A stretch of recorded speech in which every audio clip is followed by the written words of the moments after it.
Bonjour et bienvenue dans une nouvelle épisode sur l'Emplace. Marhaba bikoum, c'est Salah Din avec vous. Et aujourd'hui, on va parler sur l'évolution qualité. On va voir tout ensemble.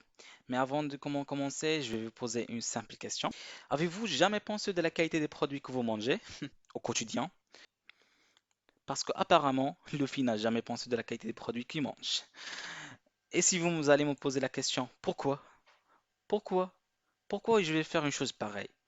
Bah, c'est évident pour, c'est pour préserver sa santé.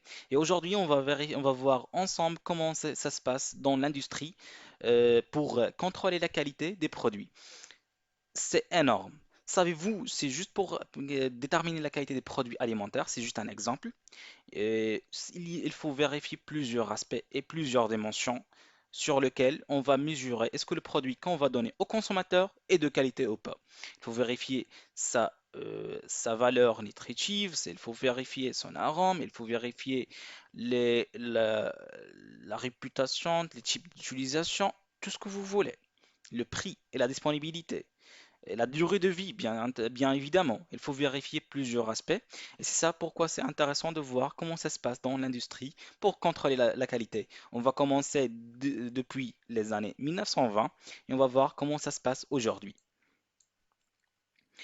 Aujourd'hui, c'est la deuxième épisode de maîtrise de qualité qui va commencer par plusieurs chapitres. Le premier chapitre, c'est l'évolution qualité. Et pourquoi nous allons jeter l'œil sur l'évolution qualité? C'est normal, parce que les personnes qui ne savent pas leur histoire, ils vont le répéter et ils vont tomber sur les mêmes erreurs. Et c'est ça ce qu'on va éviter, ce qu'on va essayer d'éviter. Et c'est ça ce qu'a dit le philosophe Edmond Burke. D'accord. Et maintenant, on va voir l'évolution de la qualité au sein d'une société. On va prendre l'exemple d'une société alimentaire, par exemple, qui est une société qui fabrique les donuts. Nous avons bien évidemment les inputs de la matière première qui vont passer par un certain processus de fabrication et après ils seront des produits finaux, ils vont donner des produits qui seront prêts à la livraison et à la consommation.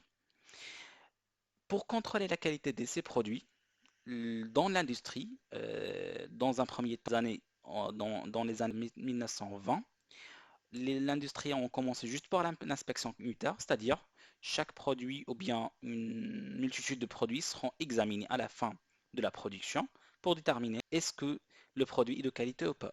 Il s'agit par exemple du goût, de toutes les dimensions que nous avons évoquées dans la première partie.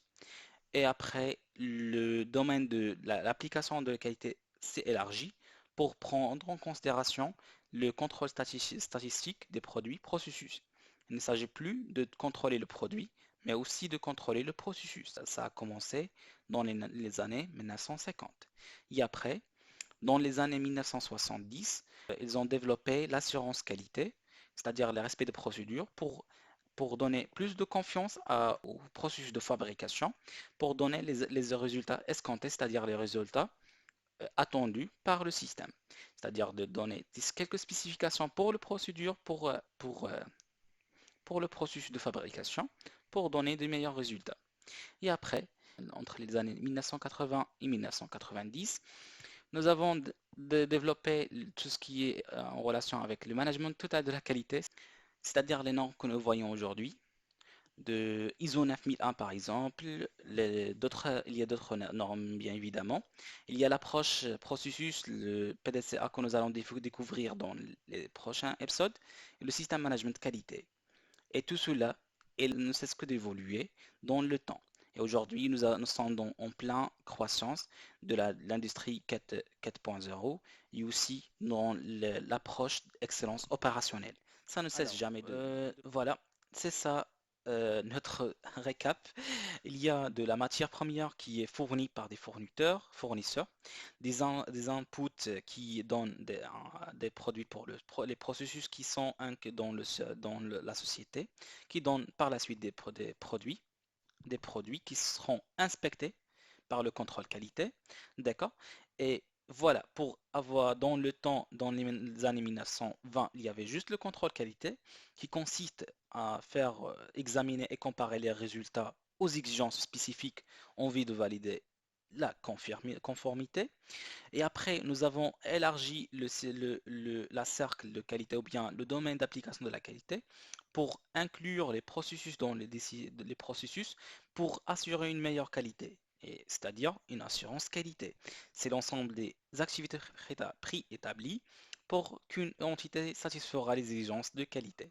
Et après, maintenant, aujourd'hui, nous sommes dans une vue de management total de la qualité qui englobe le tout, depuis l'offre au fournisseur de la première matière, la matière première elle-même, le processus, la validation, contrôle qualité et la livraison jusqu'au consommateur.